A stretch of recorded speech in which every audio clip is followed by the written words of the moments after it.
Peace, family. Welcome to another episode of Underground Railroad TV.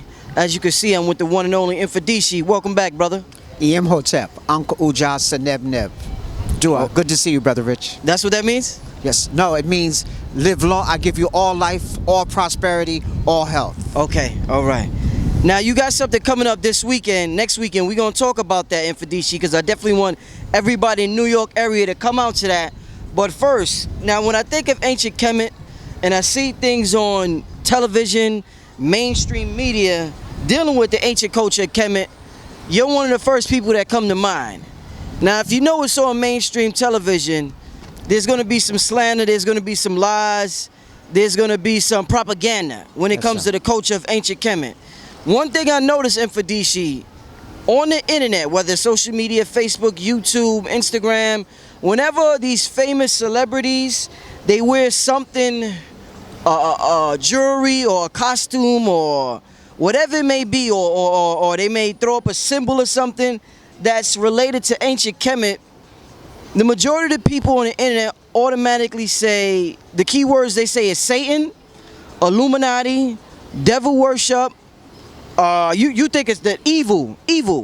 So the most recent one, and this happens all the time, year after year, there was a whole series with exposed DVDs when they basically made Egypt Kemet the most evil thing that ever exists on the face of the earth. So you have a group of people that think that all this stuff, let me go over there on your table, is pure evil. So I need you to explain. Let's start out with the most recent example, Mfundishi. I showed you the picture of what Beyonce wore at the 2016 BET Awards. Right. Could you please explain to the people that's out there calling it satanic worship or Illuminati worship or any of that? What was that? What was that she was wearing, brother? First of all, I appreciate the question, Brother Rich. And if I understand correctly, you wanted me to make some corrections on the disinformation that's being put out by ancient Kemet. Yes. So first, you need to understand why this is happening. First of all secret societies, all of these power Fortune 500 companies, a lot of them are using information from ancient Kemet, and they don't want you to know the source. So, like Judaism, all the work from Judaism come from Kemet. But if I badmouth Kemet, you won't look at Kemet, you'll only look at Judaism. Right. Christianity is borrowing from Kemet. So I want to badmouth Kemet, make it seem like a bad place, so you only want to be a Christian, or you only want to get your information from the Bible. So it's the same thing happening today. These satanic organizations are borrowing information from ancient Kemet because energy is power. And energy doesn't understand good and bad, black or white, African versus European. It doesn't discriminate. It doesn't discriminate. Energy is. So anybody can use this energy to empower themselves. So you have to understand that. So if you look at the logos of all the Fortune 500 companies, you're going to see African images of ancient Kemet going back. Okay, so I need to say that. So when somebody like a Beyonce or something wear that, first of all, that's related to Aset. And it's related to Het Haru. And most of all, it's related to Ma'at, which means truth, justice, righteous, and harmonious balance. So usually you will see something like this. And this is Het Haru, the great mother. And so Beyonce is tapping into these powerful symbols of black womanhood. And so you have Ma'at, which is also in this position, but Ma'at would have a feather on top of her head. And Aset also is in this position. Sometimes she wears this crown, and sometimes she wears the throne on top of her head. But they all are symbolic of the great mother, positive images in which everyone comes from. So Beyonce is giving tribute to African ancestors, African deity, and the highest esteem for black women. Other people are trying to attack this, and so you have to be alarmed. They don't want African unity. And so just by giving these images off is depicting African unity. And most of all, a camaraderie in terms of good morals and values. Ma'at, Het Haru, the great mother. Truth, justice, righteous, harmonious balance. So, that's first of all. So that's what those images are. A lot of times, people come by my table and they'll see the eye, Rich. That's something else they think is evil. And because it's on the dollar bill. Yeah, right. That's the main thing. The Illuminati symbol. No, that's because 52 of the 55 people who signed the Declaration of Independence were all Freemasons. So they were following Haru and Ra on the down low. Okay? So this is the eye of Haru. The other eye is the eye of Ra, which is powerful. It means it's like your first eye, or some people call your third eye, your pineal gland. That eye means that I'm in contact with the Creator. And I know without even being told. I can feel it. I can sense it. It's like an instinct of the most dynamic predators. And so they're tapping into that energy. When you tap into it, it's the evil eye. When you tap into it, it's satanic. And that's on purpose.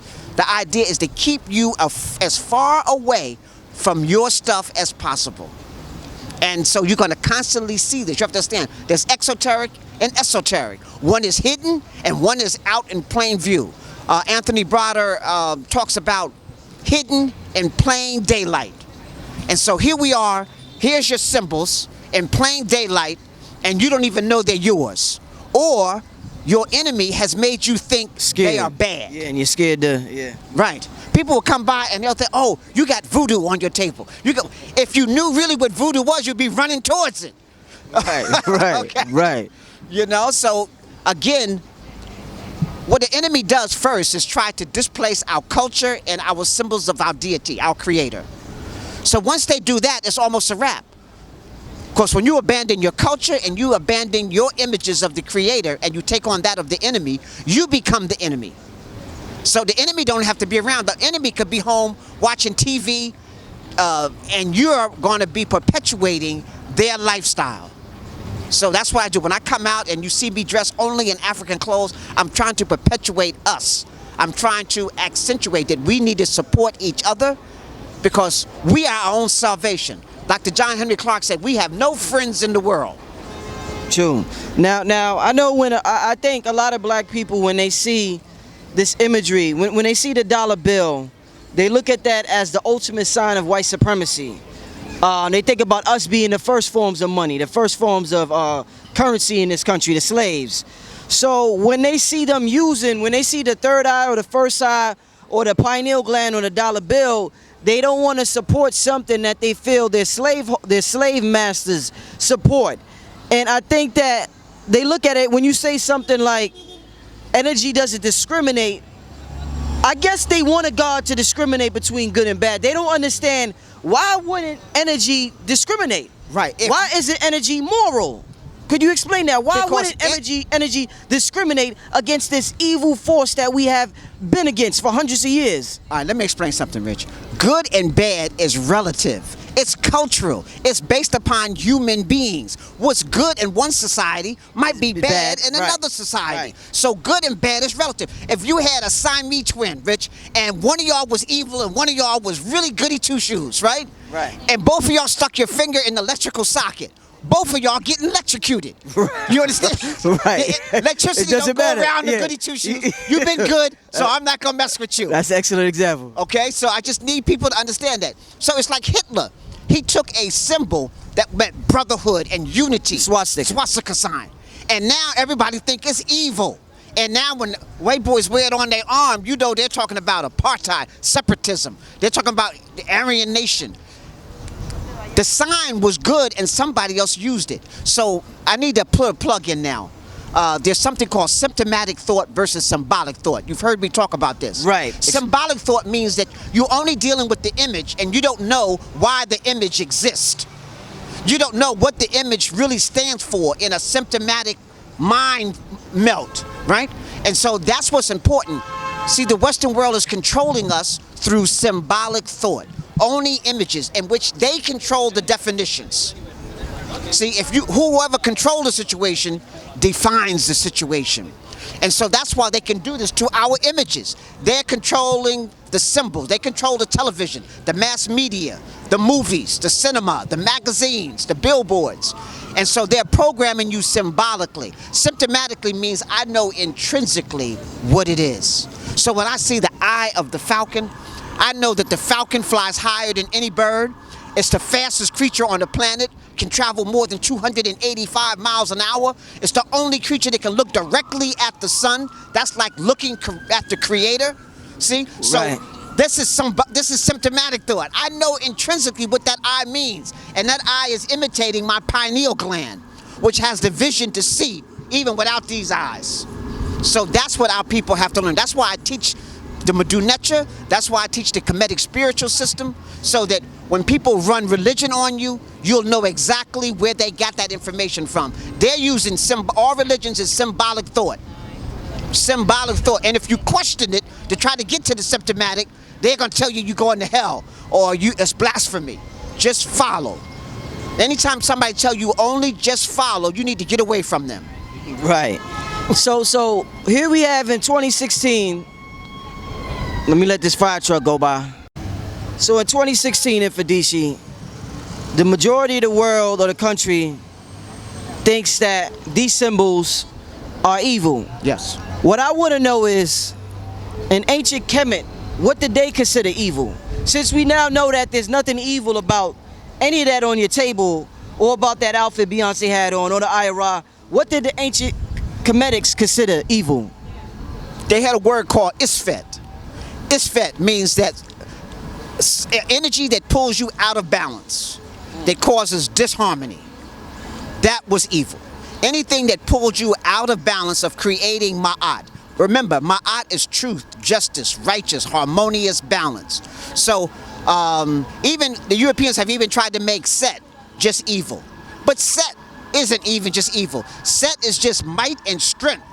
Rule without logic, just might and strength. And you might need somebody like that on your team. You need somebody that when it's time to rumble. I'm glad you said that. When it's time to rumble, they ready to go. Set is on the boat of Ra. So if Set was evil, he would not be on the boat of Ra. And he's in the front of the boat, and he has a spear shoved down a Pep's throat. That's the enemy of Ra. And Set says, I do this every day, and I am the only one who can do it. And so you see, none of the Necharu were evil in ancient Kemet. Okay. Those who opposed that and were trying to bring them out of balance was evil. Now I admit some Necharu were a little rough and a little harsh, but they only affected you if you were doing Isfed, like Sekhmet. Sekhmet is the lioness, right? She's ferocious, but there's a gentle side of her. Sekhmet's only messing with you when you're going against Ra, when you're going against Ma'at, when you're going against harmony. And so that was to bring reciprocity back in order. You know, to bring things back into order and to make reciprocity happen, compensation. But again, so if you understand, evil was anything that was isfet. That brings you out of harmony with yourself. Right. Okay. Now I know this brother from Brooklyn. He used to study with the Rosicrucians, and he told me that the Rosicrucians, you know, we brought up secret societies earlier. That's like another, like the Masons, the Rosicrucians. He told me that they worshipped Akhenaten. Yeah, they're the rose and the cross. Okay, yeah. So what's your take on Akhenaten getting rid of all the gods and just having one god? What's your whole take on Akhenaten? Well, that was a period in ancient Kemet that lasted about 25 years. Only 25? Right, so we need to understand that. So you got Kemet that lasts for over 4,000 years, right. And we had one philosophy that lasted about 25 years during the rule of Akhenaten. That's the third golden age. The Aten was always there, but it was one of the Necharu, it's just a disk of Ra. It was there from the beginning of time, and people had adoration to the Aten, but Akhenaten, which his real name is Akhenaten, decided to make it the only one and to get rid of all the rest of them. Now he had a lot of personal power, so he was able to do this. He was able to move the capital out of Waset and started and in the middle of the desert and off of the Happy River, and create a new city called the Aten, the city of the Aten. And he had tremendous charisma. All Judaic thought comes from the teaching of Akhenaten. All Judaic thought comes from the teaching of Akhenaten. The Jews. Right. Okay. So you need to understand that. Right, I'm glad, okay. There is no Jewish philosophy. There's none. Before Akhenaten. Okay. There's a book called Akhenaten and Monotheism. and Right, by you're right. Sigmund Freud, who was a Jew. And he even claims that either Akhenaten was depicted as Moses, or that one of his priests was, depicted from Moses. But the teachings of Moses, which is the lawgiver of the Hebrew people, comes from Akhenaten. But you have to understand, that's the third golden age, Rich. I need to put that into people's mind. The third golden age. Which means that Kemet was more than 2,500 years old. The pyramids was almost 2,000 years old before Akhenaten comes on the scene. And after he died, his son and daughter moved to the throne, but then they moved back to Amen. And Aten is just an aspect of Amen-Ra.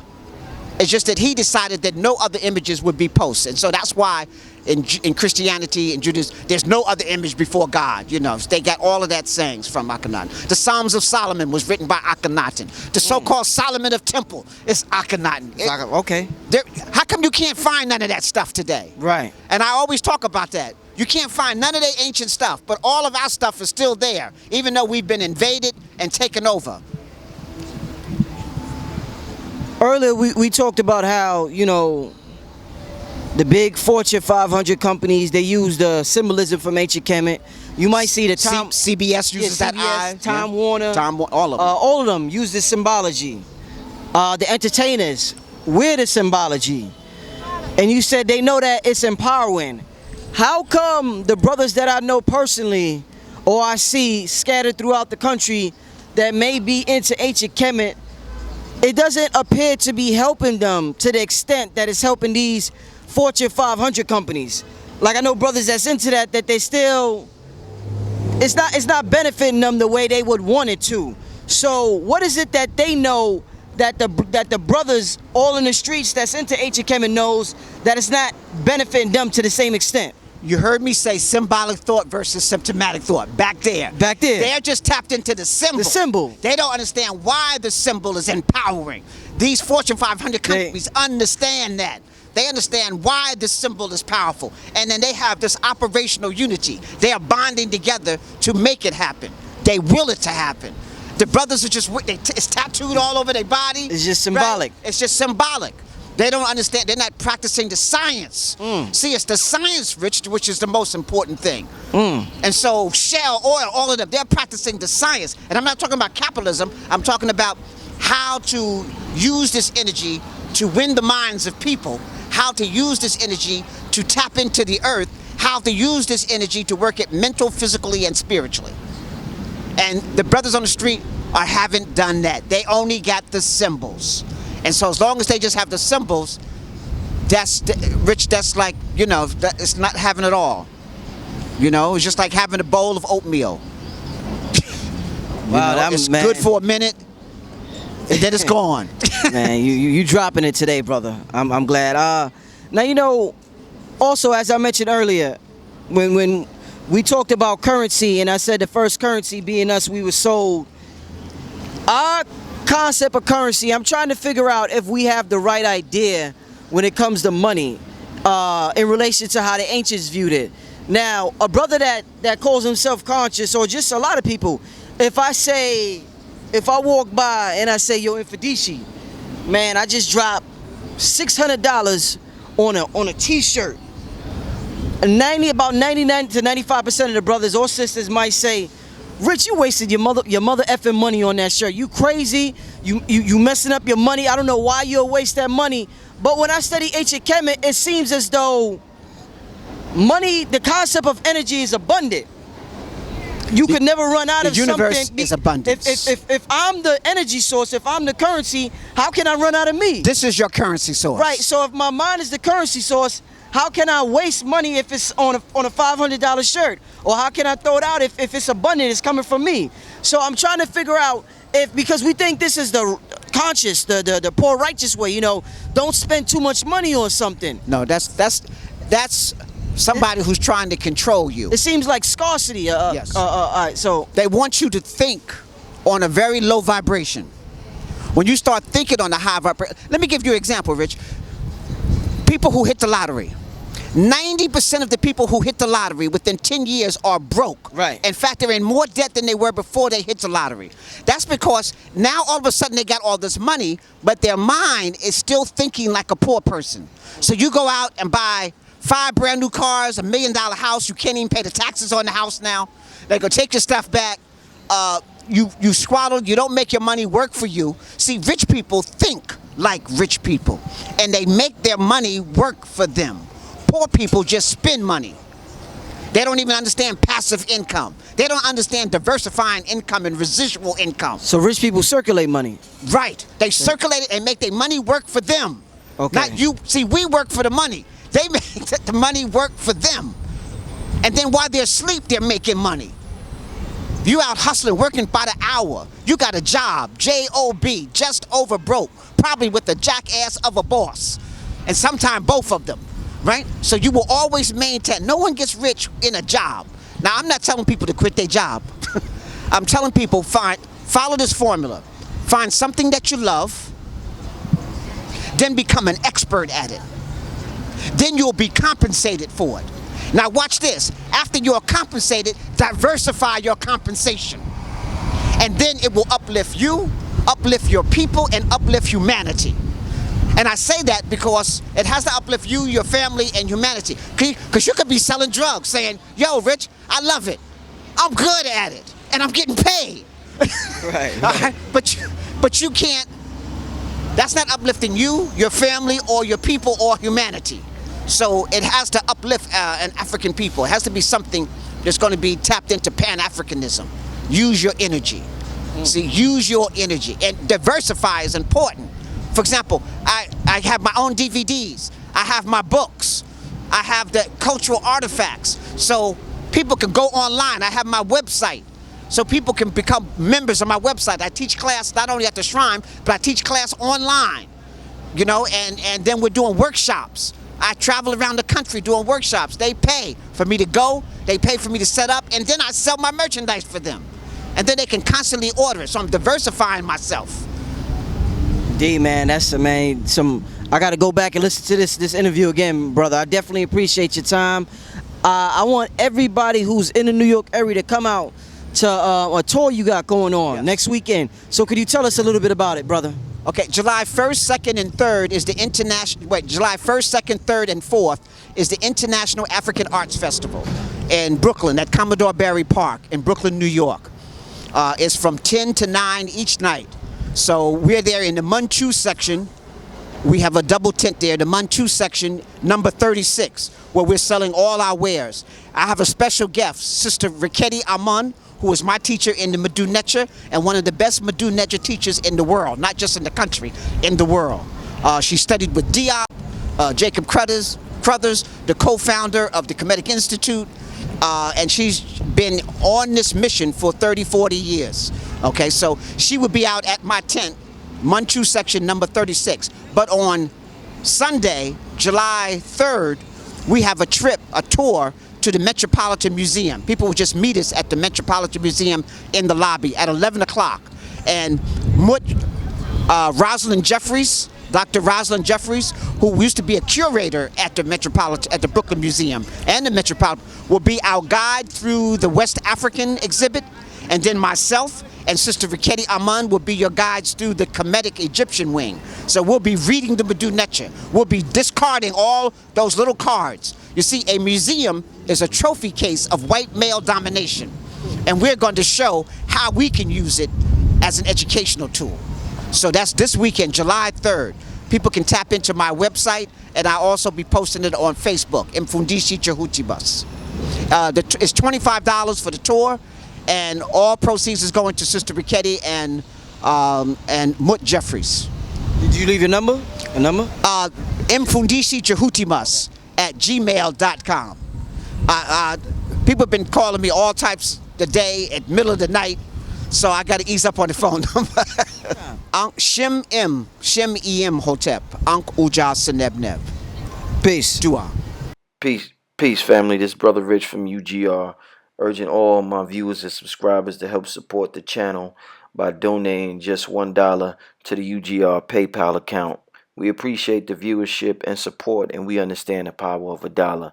If you benefit in any way, shape, or form, we ask that you donate $1, whether it be monthly, bi-monthly, quarterly, or yearly, so that we can build our brand to compete with the NBCs, the MTVs, and the Foxes of the world. I figured since Kanye could ask Mark Zuckerberg for 1 billion, I could ask my subscribers to donate $1 so I could make the best possible content possible. The main objective of this channel is to inspire you to become the greatest version of yourself.